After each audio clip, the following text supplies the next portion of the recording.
Welcome. This is a new series on Culture Matters that's part of the Asia Society's Culture as Diplomacy. And we're delighted to be able to have all of you here today and a distinguished group of people to talk about the current situation in Cambodia and in the larger Mekong area. Today's program will really look at the work of Cambodian Living Arts and the Mekong Cultural Hub, two really dynamic groups in the region. And after a short video by one of the artists in Cambodia, we are joined by Executive Director Phloeun Prim, chair of our advisory committee, Venka Purushothaman, and moderated by Anupama Sekhar. And then at the very end, we will have time for a Q&A. So we're delighted that you're all here. We have full bios on the website, so I'm not going to go through that in the interest of time. And please join us. As I mentioned before, we started with the master artist Kong Nai in his performance as part of Season of Cambodia at the Asia Society. And now we're going to meet another one of the incredible artists, Ken Hun.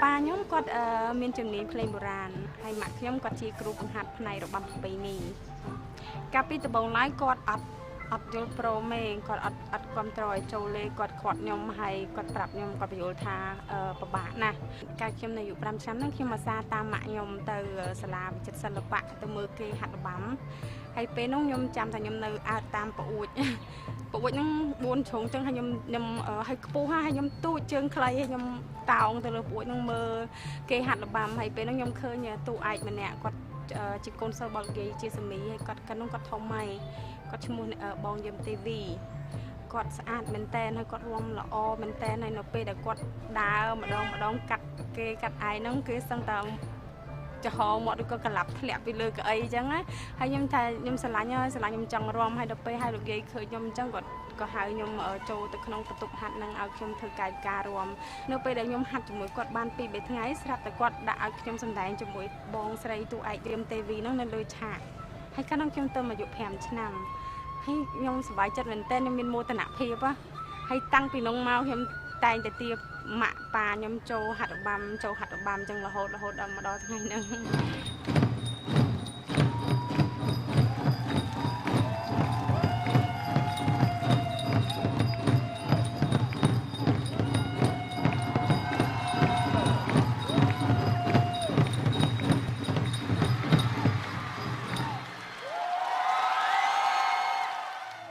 ខ្ញុំគិតថាស្នាដៃរបស់ខ្ញុំជាចំណីជាម្ហូបអាហារសម្រាប់កូនខ្មែរញ៉ាំមានសុខភាពផ្លូវចិត្តដោយសារខ្មែរយើងគឺជាប្រទេសមួយដែលមានវប្បធម៌ចំណាស់យើងមានវប្បធម៌យើងមានអរិយធម៌យើងកើតមកយើងមានវប្បធម៌ដូច្នេះយើងអាចបំភ្លេចវប្បធម៌របស់យើងបានទេអញ្ចឹងខ្ញុំព្យាយាមផ្ស៊ីរវាងបរទេសហើយនិងរបស់ខ្មែរហើយឲ្យនៅតែមានរសជាតិនៅតែជាខ្មែរអញ្ចឹងចាដើម្បីសម្រាប់កូនខ្មែរគាត់បានមើលហើយគាត់បានទទួលយក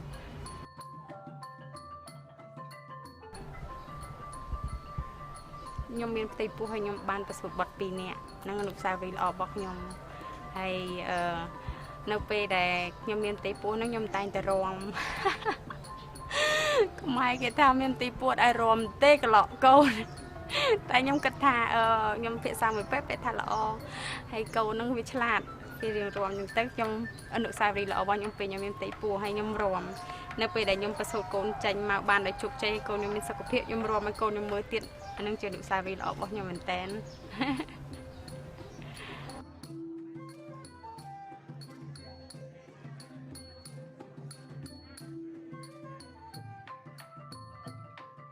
Hello everyone, and hello Venka and Phloeun. It is a pleasure to chat to you both, although remotely.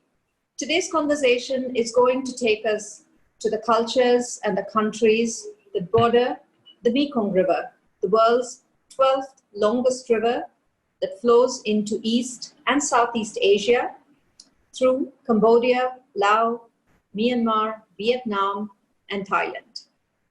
And in particular, we are going to dwell on Cambodia. And very soon on your screen, you're going to see images of this beautiful country as seen by New York University's Abu Dhabi campus students. Cambodia is a country of about 15 million people, half of whom are under the age of 22.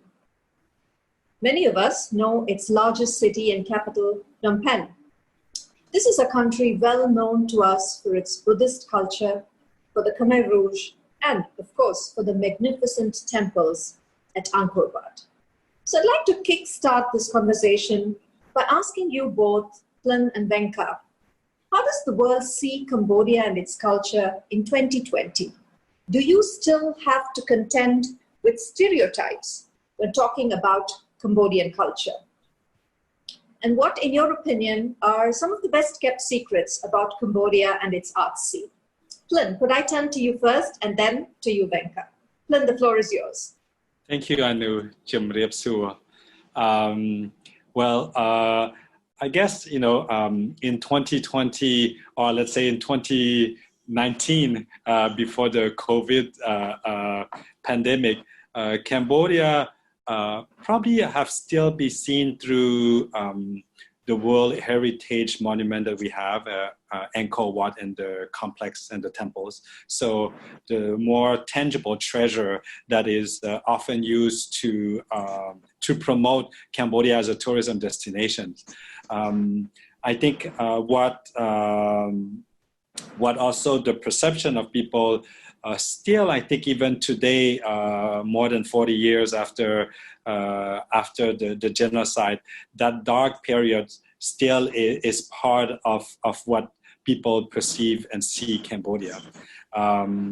So I guess, part of your questions also is what is unknown, is more, I would say, probably the intangible art form that have been preserved, that are still part of Cambodians' daily life, and also artists, arts group around the country that are working and doing amazing work.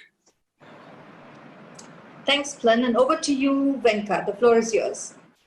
Thank you, Anu. First, I'd like to thank the Asia Society and Rachel for the invitation to be part of this session, and I'm really pleased to be alongside two very important and eminent individuals in the creative sector in Asia.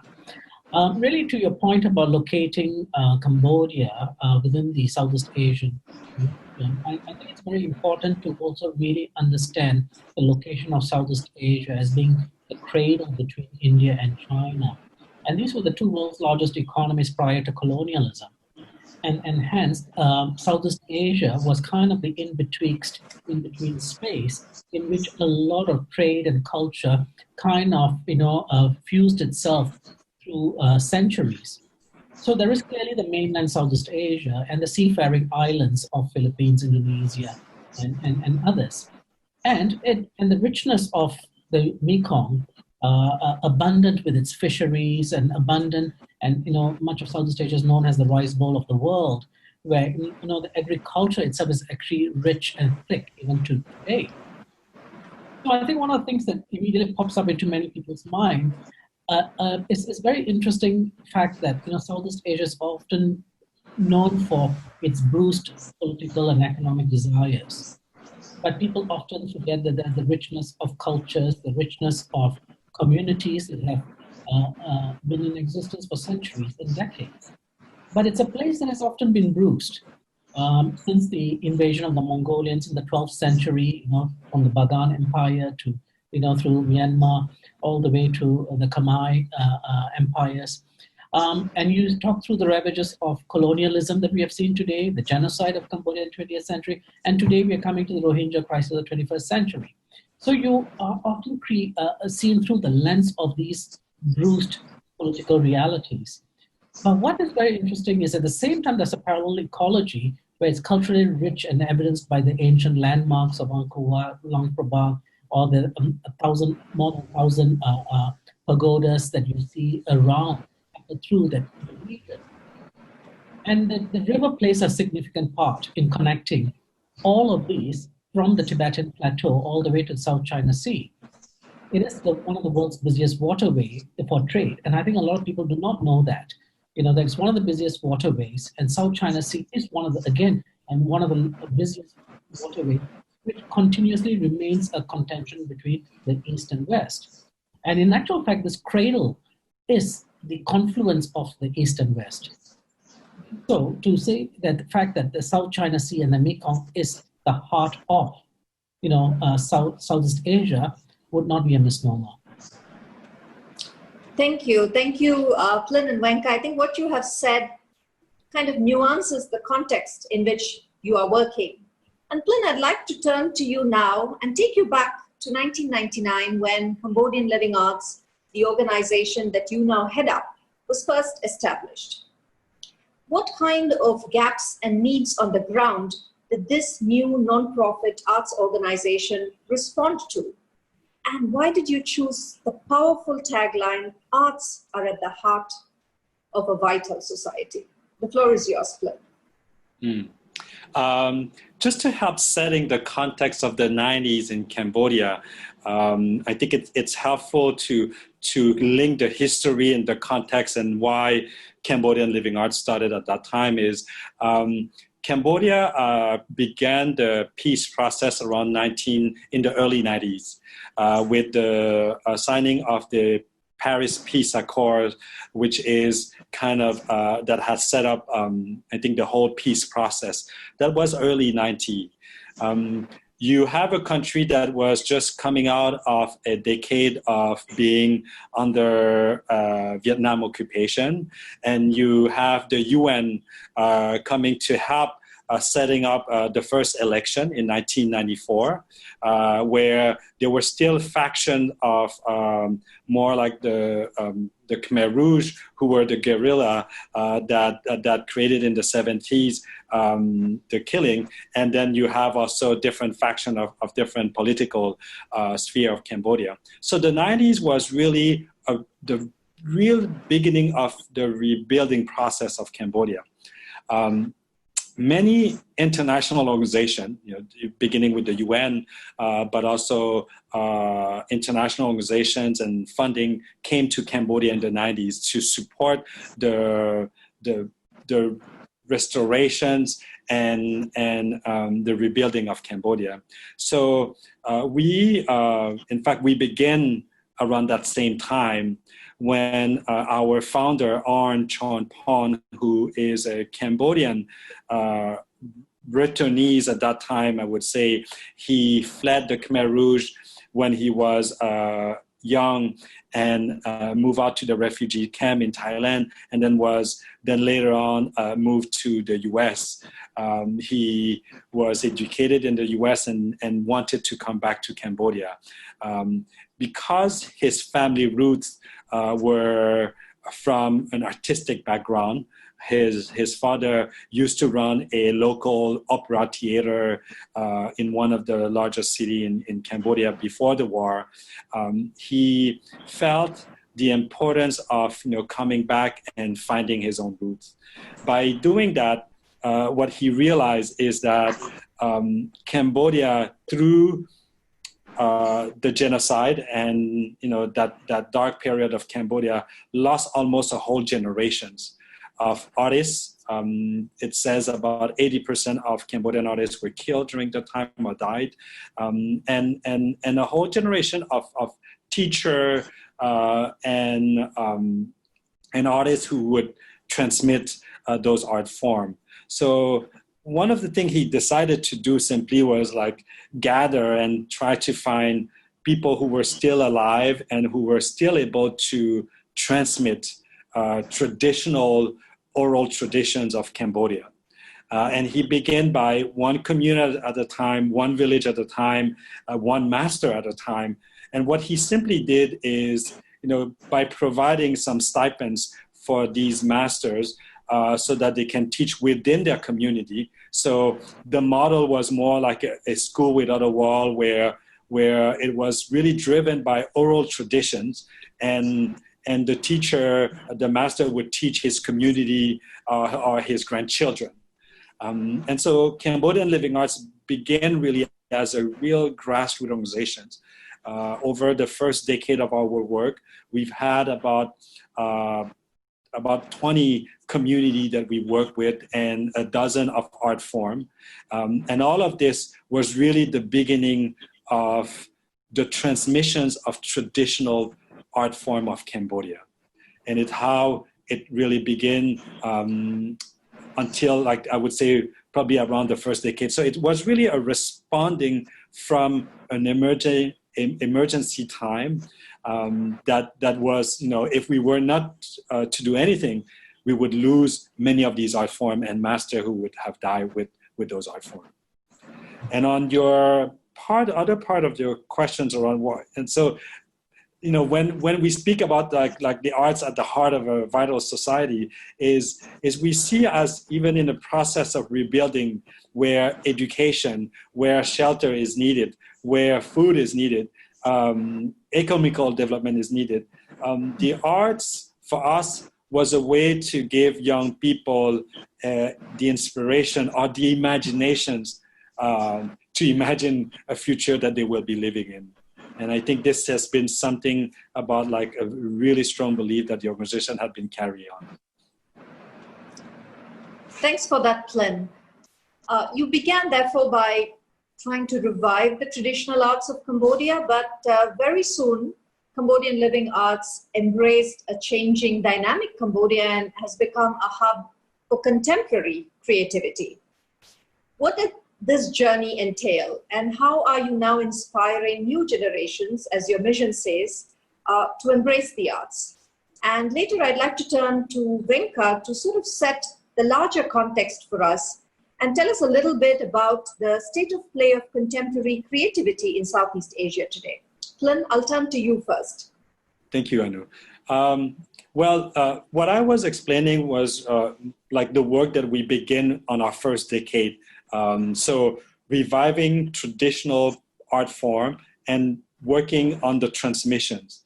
The last decade, in fact, what we realized 10 years ago is the young people that we were working with were probably, when they begin our classes with those masters, were children. 10 years later, a decade later, they become young adults. And for us, Cambodia was also in a process of development and change. A decade after the 90s, when you are around, in the 2000 time year, socially, economically, Cambodia have changed. And the young people that we had worked with that was children are now young adults. So their need was really different. We really began by also thinking about more sustainable way for them to continue the work in the arts. But the other part was really like, what they've learned was from their master and from oral tradition. So somehow it was quite rigid in a way where old teacher would want to make sure that their protege can mimic or can continue their traditions. But what we saw from young people is that anger or almost like that way of wanted to express what they were living in and what we could say today contemporary time of Cambodia. And that expression came out also of connectivity with social media, with the world, with all kind of influence. And so our work shifted to give these artists the possibility to start expressing and creating. And over the last decades, what's really interesting is as Cambodia have changed throughout different decades and generations, there is a vibrancy of expressions. We can call it probably contemporary expressions. I think there's a lot that have deep rooted in terms of the particularity of Cambodian art form and traditions, but at the same time embracing really new way of expressing through dance and gesture, photography, film, music, so on. So we are in a very particular time of dynamic expression from young people. Thanks for that, Phloeun. And Venka, I'll turn to you now to help us find a broader context for contemporary creativity in the region. Yeah, so thank you, Anu, for that. And, it really taking on what Phloeun was saying and really drawing from how the founding of Cambodian Living Arts even emerged. We talked about the narrative of fun and working with masters and mentoring young people. Actually, it goes towards at the heart of what a lot of communities in Southeast Asia speak to, which is a sense of collectivism in supporting each other and building community. So the arts is not a nice to have, but it's an existential kind of a way of living and a way of participatory activity that gets passed on not only just within horizontally amongst communities, but vertically through generations. So that whole continuity is an important part of the value structure. So we also see that kind of a value system operationalizing itself quite clearly within the 21st century youth cultures. Like you prefaced the introduction about having an average age of 22 in Cambodia, and generally throughout Southeast Asia the average age is pretty young. It is about 27 or thereabouts, but clearly this kind of connectivity, this kind of collectivism is still very much ingrained within the associates, the way they think, the way they're looking at the world, and hence you find that there's a very strong embracement of the digital world quite effectively. And research shows that Southeast Asia is one of the world's largest centers for digital work, digital animation work, to digitization. So there's a great penetration of that amongst the youth culture. So you generally see that you're dealing with very much a very strong millennial generation operationalizing itself throughout Southeast Asia. So while many of these countries still remain woefully poor economically, but they're extremely rich in developing, taking this kind of social engagement and building a cultural heritage around it. So if you travel through Southeast Asia today, you see a certain degree of confidence amongst young people that they refuse to be the backyard of economic powers and capitalism in the 21st century. Rather, they are constituting themselves through, like Phloeun said, education, through the arts and the digital economy to create their own cultural and creative ecologies. So there's no longer that kind of, a belief that you need to go to the center, the city center, to embrace this, but your sense of location and your situatedness actually provides you that space through the digital world to connect to the rest of the world. So because of that, you're finding throughout Southeast Asia, you are seeing a proliferation of numerous cultural nodes from all the way from Myanmar to Indonesia, and a lot of different cultural ecologies. Or even Cambodia, you're seeing Battambang, emerging. You are seeing, Siem Reap and Phnom Penh have been, the kind of key anchor points. But you're seeing other places that are equally emerging, and this has been enabled because of the digital economy, right? So in the fact that they are already making a mark globally through these ecologies, and when you travel through each of these, what I call the second and the third tier cities, not the big cities that we know as the centripetal force, but these kind of smaller cities, then you're finding that a new enterprise is emerging. And then hence you're finding that it's giving birth to the kind of cultural intermediaries like the Cambodian Living Arts or Kunchi in India, or archives like Bopana Center or the Jakarta Art Archives, like Phloeun said, film festivals, featuring actually vernacular languages, not just in what is the kind of the national language of these societies, but really giving an opportunity for multiple languages to emerge out of this kind of consideration. So I think on some level it is also a massive undertaking, but I think one clear symbolic recognition of this emergence, and if members of public are familiar, listening to this series, they're familiar with the documenta, in Germany that's happening, in 2022. And you've got, an artist collective from Indonesia for the first time appointed as the curators, Ruang Rupa, right? So, and here therein lies a way of symbolically, signposting this very dynamic energy that's emerging out of Southeast Asia, where principles of collaboration and collectivism is really starting to make a clear mark about how we should organize ourselves as societies.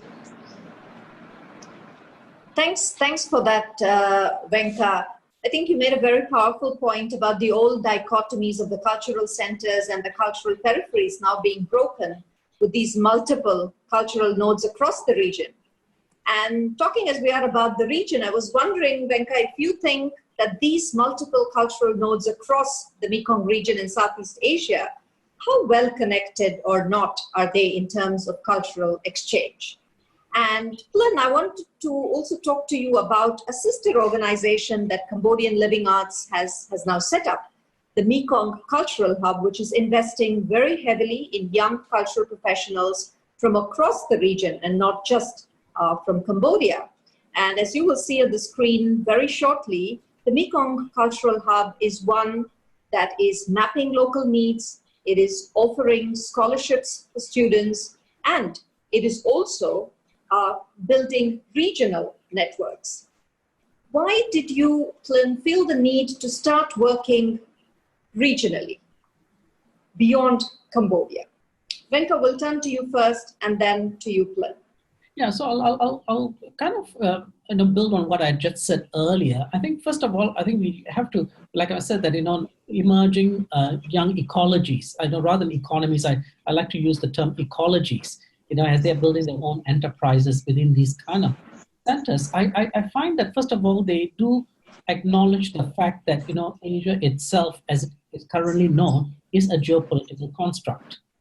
All right. And many of these ecologies actually try to break away out of that and try to connect to digitality through common shared experiences and values. And so you're finding that greater connectivity is an important part of the overall ethos of these cultural enterprises. So it's almost fundamentally a raison d'etre, you could say, for many of them, to be collaborating across boundaries, across ideas and across geographies, acknowledging the fact that many of the geographies are political constructs. And so how well do we know our neighbors?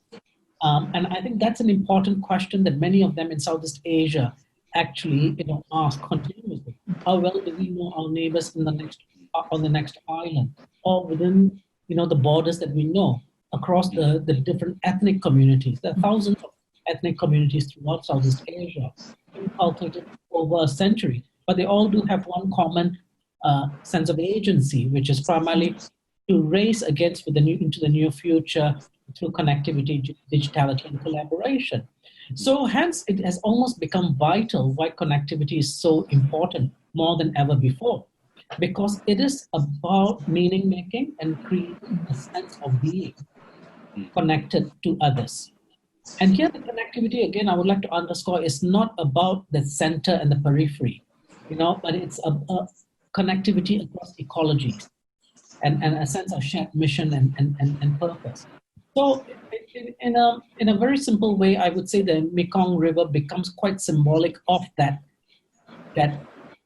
belief system, because the Mekong River has historically been, very much about that connectivity, that collaboration, and that conversation that these ecologies have across from the different plateaus to the sea.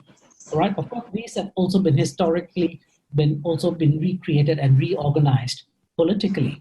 All right, and many of these artist communities are actually breaking out of it. Thanks, Venka. And Phloeun, will turn to you to tell us a little bit more about Mekong Cultural Hub and why you chose to work regionally. Before you think regional, it always starts with local and local need. And in fact, it began by, for the last 6-7 years, Cambodian Living Arts had started to invest in young leadership. We started a fellowship program. And one of the aspects that we saw as a need is, young leader within a local context needs to understand what's going on within neighboring country and regional. And because of, I would say, also more economical power, international organization or Western organization would have probably more a financial mean to invite young leader within kind of Cambodia or Southeast Asia to go to the US or to go to Europe. But the connectivity within the region hasn't really started.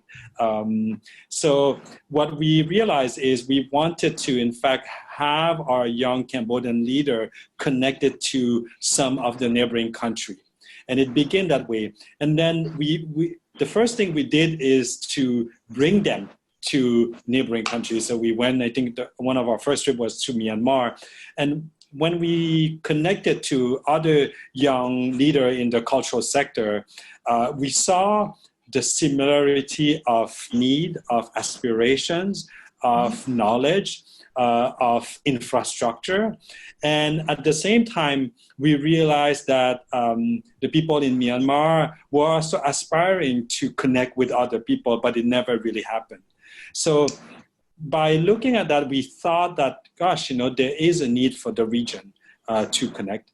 We first thought about the more like ASEAN, the Association for Southeast Asian Nations, as kind of a larger regional umbrella to look to how we connect in the region. But we realized that there was so much also disparity even within ASEAN in terms of cultural infrastructure, knowledge, access, and everything. So we decided to zoom into the Mekong region, which were probably in terms of flights, in terms of connectivity, in terms of everything was much easier. So the beginning of Mekong Cultural Hub started about the thought and the thinking 3-4 years ago, and now had shaped it as our sister organization. And what's really interesting is now that Mekong Cultural Hub exists, and that we have started a network of these dynamic arts leader within the region, is we start to see shaping something also that is different from Cambodian Living Arts, but that has a more aspirations to understand kind of the need of the region. And that's why I think one of the particular image that was shared earlier was a mapping. We started with a mapping exercise of what exists, what is needed in the region, and how do we connect. So this is becoming, so I think Mekong Cultural Hub is finding its own identity within the region and its own need, and which is really, really great to see happening. You spoke about these connections that are now happening within the Mekong region. Do you think that it might also be at the next stage interesting to connect the Mekong region to other parts of Asia? Because once again in Asia is a huge continent, and different parts of Asia often are not as well connected as we think that they are. Is this something that is part of the vision? Are there now exchanges with other parts of Asia, or are you still at a stage where you are still connecting the Mekong region? No. In fact, one of our program is a fellowship program aiming on leader within the region, and in fact, it's extending to more country. It's called SEED program, and it's co-run with British Council, and it's across, in fact, 9 Southeast Asia country. So we have, there's part of our program that is already connecting to kind of greater Asia, if I would call it, and also we bring mentors, partner that are coming from different part of Asia. That's interesting to know. Living as we do now in these really, I would say, fragile and uncertain times, I must say that I am inspired when I look around and see the people's movements for change that have erupted across the globe, even in the middle of a global public health emergency, be it Black Lives Matter or the anti-colonial movements. In this context, I was wondering what it means for Cambodian Living Arts to be a local grassroots arts organization in a global world, and in particular, what being a local arts community hub actually means in a post-conflict society such as Cambodia. Venka, could I call on you first, and then we'll turn to Phloeun. The floor is yours. Yeah, thanks for the question, and it was really quite inspiring to hear what Phloeun was saying earlier, and to really build on what's happening. I think that the role of CLA and MCH really is critical as cultural intermediaries, and that's the way I see them, because they are a vital link. They're not just merely what I call the 20th century arts organization that organizes and puts up events, but they really go back to the heart of really connecting and creating conversations between artists, governments, and peoples.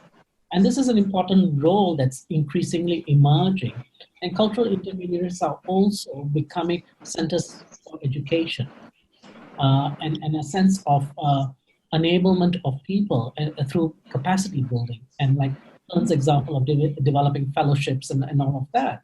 And that they play a vital role, and the role is actually being defined in the 21st century as we speak, and will become a critical form, which needs to be, over time theorized and contextualized and all of that. But it's vital simply because much of Southeast Asia still is welded to colonial and neo-colonial systems. All right, and hence it's important for these intermediaries to really flourish in order to do several things. First, to build conversations in order to share resources and opportunities amongst artists, so that ultimately the shared purpose and mission is really the transformation for a better society, through the arts. And I think that's what a lot of artists actually continue to do, all right? Especially where in many times you find that, economic sustainability is rapidly erasing, cultural history. And so we need to find an important balance to make sure that the cultural and creative ecologies are also economic centers in their own right, and not a nice to have in one way. And I think a second important role these cultural intermediaries, particularly CL and MCH, play is the fact that they actually give vital space and voice to the arts and the artist communities to build sustainable ecologies, and particularly in Asia, where the ticket to social mobility has often been through education, and moving through the economic ladder has been a critical part of it. So social mobility is an important part of it. But the arts can be critical to that social mobility, to developing the informed ecology for all these communities, especially when they have centuries of their creative output built in there. So I think these are very, very important ways in which creativity and innovation can continue to thrive, right, for these cultural intermediaries. Thanks, Venka. And Phloeun, we'll turn to you now. Anu, could you repeat the question again? Sure. I was into Venka's big inspirational thought, and then forgot what was the question. Now, I was wondering, for Cambodian Living Arts, what does it really mean to be a local grassroots organization in such a global world, and also very particularly in the Cambodian context? What does it mean to be a local arts hub in a post-conflict society? Okay. Well, maybe I start answering the second part of your question, because I think it's the root of how we begin. In fact, we begin, as a response to what had happened to Cambodia. It's a particular context. A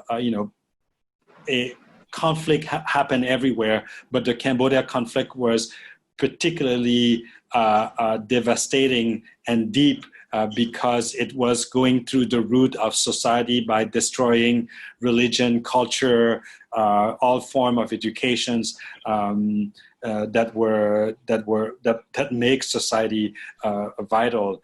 And so in that context, our work really had like, you know, we speak about healing through the arts. We speak about, you know, bringing young people to start expressing their trauma, but through the arts. So it really core of the context of Cambodia, and it might be really different from other countries. As a grassroots organizations in Cambodia and the rest of the world, what we realize is in fact, you know, again, the work that we're doing with arts in post-conflict is not unique. It's unique. The context is unique, but it's not unique to what's going on in the world. And what we did is by starting to speak about, you know, the practices that was going on through our program, through, you know, the work that we were doing in Cambodia, we realized that also many parts of the world have been through conflict. Different as they could be, arts had been can be seen as an essential part of the recovery.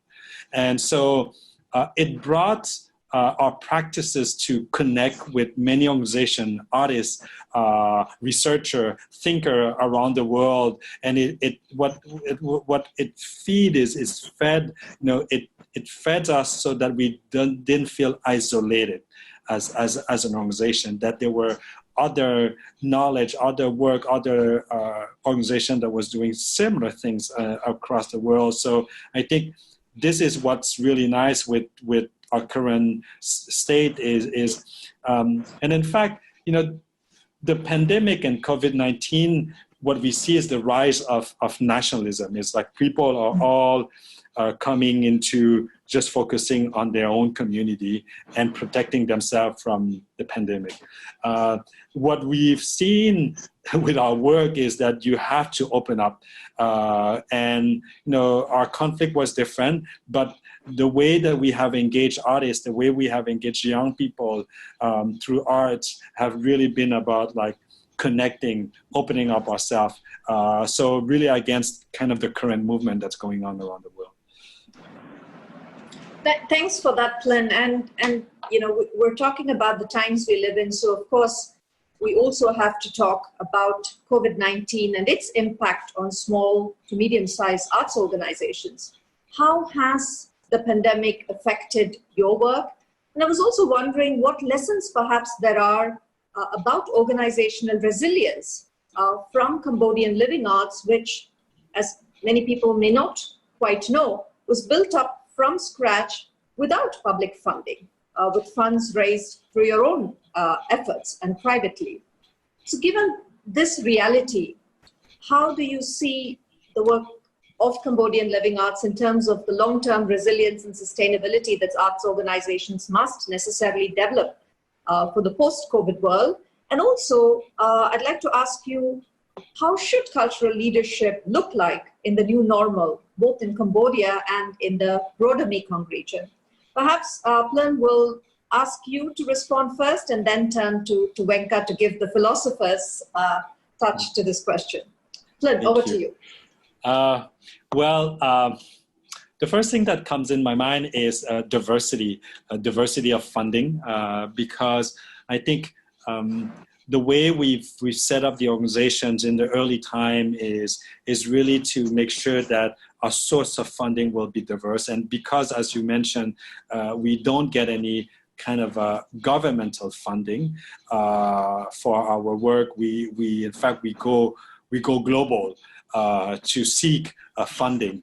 But over the last decade, what's really interesting is, and I've seen it not only from Cambodian Living Arts perspective, but many NGO, after the 2008 economic crisis, many NGO have to rethink about the way they were receiving funding, because there had been huge cut of funding, after the economic crisis in 2008. So many organizations started to look to earn income, a social business, more entrepreneurial way of seeking or looking for income. And we did the same. In fact, Cambodian Living Arts turned itself to start a whole earned income operations that were based on tourism in Cambodia, because tourism is one of the third or the fourth largest economic pillar of Cambodia. So over the past decade, in fact, we've built really strong earned income position where 40% of our total income were coming from earned income. Today, with COVID-19, the reality is totally different.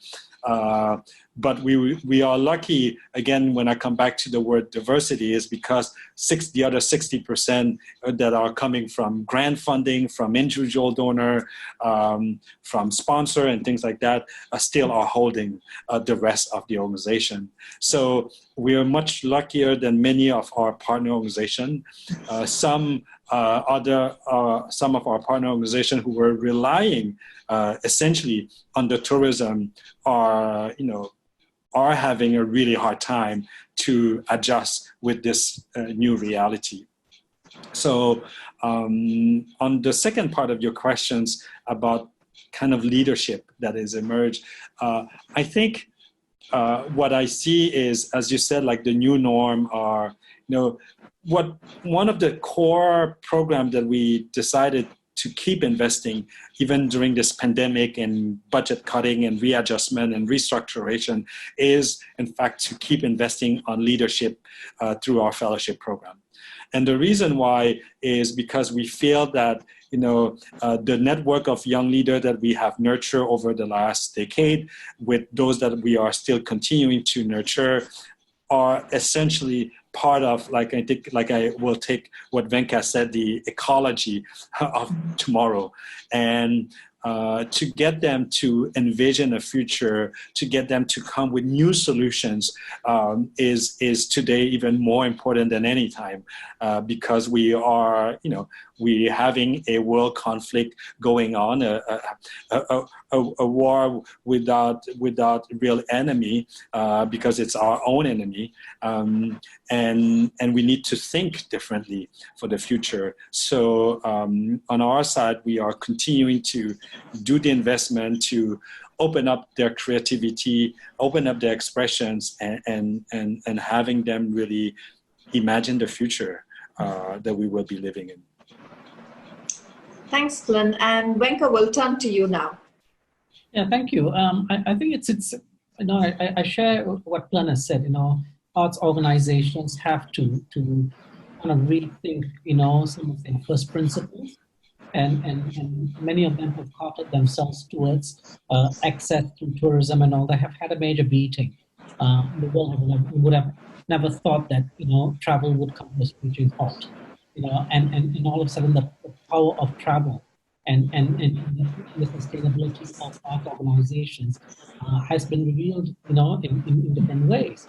So I think, throughout Asia, we are seeing quite a lot of arts organizations really fold under the challenges of what's happening. But at the same time, we are also seeing anecdotally, while it's not statistically documented yet, but a lot more support emerging from local communities to their own arts organizations and activities, so which is in itself is very heartening and empowering to see how communities are rallying to support their local industries and all of that. So there's a hope, glimmer of hope in that regard. But arts organizations and artists are not in unfamiliar terrain, in some level. So the COVID environment of not being able to have the kind of resources are something they are familiar with. And so they have an inner built resilience. And sometimes we just have to kind of bring it out of the closet, bring it back and remind ourselves that actually why we come out in the first place to do why we wanted to do what we wanted to do. And many of them have gone back to that first principle, and that has actually helped many of them, put themselves on the right roadmap. So I think there's a lot of opportunities that are emerging and new ways of looking at it. And I want to underscore the fact that now is also more of a vital time to collaborate with others, much more to share resources, because that's one of the key functions of arts organizations and collectives and intermediaries. It is about collaboration. So now we need to collaborate more than ever before, to share resources, ideas, and opportunities. And in terms of the question of leadership, like Phloeun says, I think we need to develop a new generation of young leaders, or emerging leaders who are very good at dealing with ambiguity. And in actual fact, that's something that leadership schools do not teach. And we go through what I call the 20th century model of leadership, where it's structured through a kind of a vertical system of acquisition, of knowledge and application system. But a COVID world has reminded us that how do you, fight through those choppy waters, and how do you deal with tomorrow that might not be. And I think that's where the power of the leadership emerges. And I think the arts has a lot to contribute to that way of thinking, of structuring that, because the artist is always, innovating, improvising, composing, recomposing, because the environment is changing very rapidly. The audiences are changing very rapidly. And there's much that the arts can contribute towards, leadership development in this regard. Not just for the arts, but I think for all forms of leadership moving forward. So I think being the perpetual optimist, I'm seeing lots of opportunities emerging out of Southeast Asia, Cambodia, everywhere, where there's a lot of new enterprises emerging, where the digital world is being transformed and owned by a lot of artists in expressing who they are, where artists are much more confident in self-branding in terms of the kinds of things that they're doing. So there's and reaching out through social media quite extensively, and so creating new audiences. And so new audiences are being developed and followed through. And as we know that now the world is dealing with, again, a whole set of global issues, but with local solutions, all right? And COVID is, while a global problem, we are only having localized solution. And hence we are not finding consensus in that regard. So similarly, in terms of young people and the millennials dealing with social media, we are also looking at a new emerging global problem of the control of social media that's emerging, and how the social media is actually empowered different communities in different impacts. So this kind of a dance between the global and the local is going to play itself out quite extensively in this current decade. I've been keeping an eye on the questions from our audience, and I think, Venka, you already responded to one where one of our audiences today asks us how much collaboration is happening and what are some of the challenges to collaboration. And I think you already answered that by indicating that now more than ever, collaborations are needed, as well as pooling of resources. And there's another interesting question that I'd quickly like to throw to you. We have only about a couple of minutes left. This is about contemporary artists in Cambodia. Are they taking new directions, or is their vision still very much traditionally and culturally rooted, or are they able to break into new ways of making? Would one of you or both of you like to quickly respond to that? We have about 2 to 3 minutes. Yeah, maybe I'll go first. Sure. On that question, I would say probably both. We somehow, the contemporary expression has to start from something. And, we, as an example, we've done a annual festival, or biannual festival called New Traditional Music Festival. So new from the traditions. So it's taking traditional art form, but it's creating new rhythm, new harmony, new sound, and so we could say like, oh well, it's based on the traditions, but it's still something that those young people wants to express. And at the same time, you have other art form that has much more access to more, I would say, free medium. Like photography, like almost like film, also where or visual arts, where their expression really are like not connected to necessarily the past or the traditions. So my answer is like, I think we should embrace both way of creating. and expressing.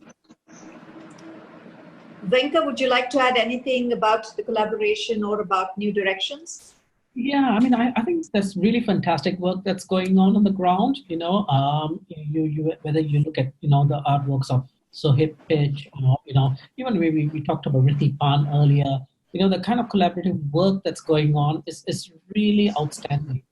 I think what needs to happen more of is really the kind of the global circulation of these names and being given the opportunity we talked about much more in global platforms. And I think that's an important part of the communication aspect that needs to happen. But actually, on a given day, you could go into some of the music scenes and all of that. Some really fabulous work that's going on there, and especially and a lot of the creating new music online. And like I said, because Southstage is so digitally connected, you can get a lot of work that's emerging out there. So I do encourage people who are viewing, use technology to access a lot of them. The artists might not be known, but I think that's the important part of it. It's about listening and engaging with what they're producing. It's really, really written. Fantastic. Alas, time is upon us and we must wind down, but I think there's one beautiful image that Venka, you put so eloquently of Cambodian living arts, almost as being symbolized by the Mekong River, a symbol of cultural connectivity, of a place where collaborations happen, and of this collectivism, a participatory way of being. So I think this is a beautiful metaphor to take back with us as we finish this conversation about Cambodian living arts and the arts communities of the Mekong region. Thank you so much, Venka and Phloeun, and I'll hand over the floor to Rachel Cooper once again. Over to you, Rachel. Thank you. What a wonderful conversation. Phloeun Prim, Venka Purushothaman, and Anupama Sekhar, thank you so much for your generosity and for sharing so much about the region, which I think is so vital and such an inspiration for all of us.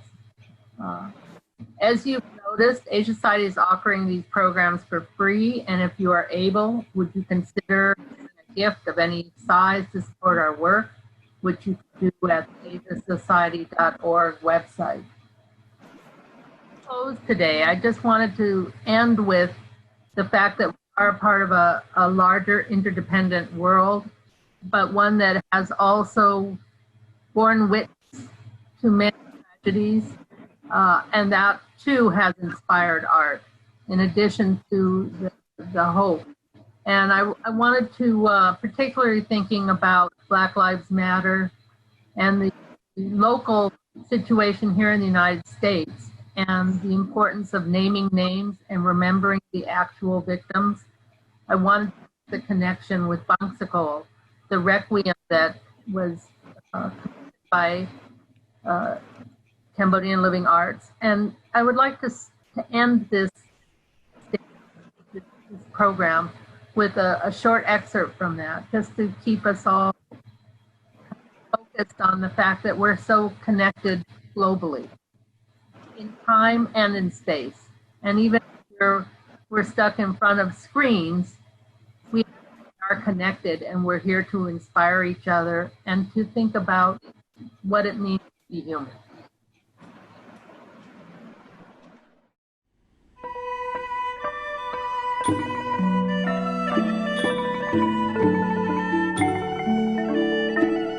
When we've explored through Bangsikol this ritual to honor the 2 million victims of the Khmer Rouge regime, we started to feel how relevant this piece is for Cambodia, but also for the world. So many genocides are still happening.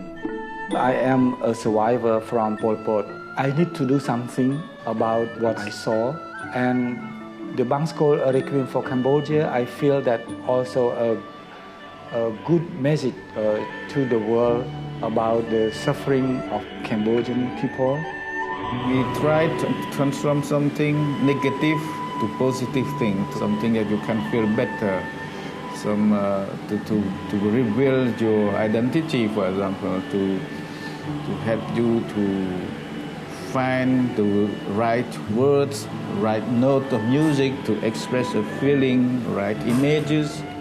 This is a very ambitious work from what I've seen coming out of Phnom Penh. There's live music, there's a film, the audience is involved. We're weaving between film image, stage image, recorded sound, sung sound, Western orchestral form, traditional form.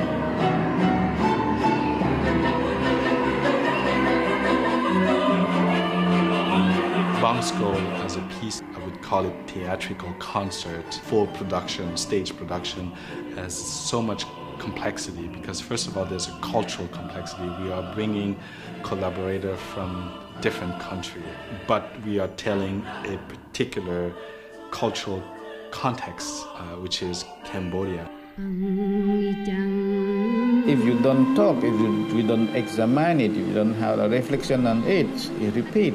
History repeat, always repeat, every time. History repeat again and again. We try to deal with our own story. We are still alive, we are still capable to composing music, we are still capable of creation, of imagination. This piece is not about the tragedy, but for me, it's really about the hope for Cambodian future.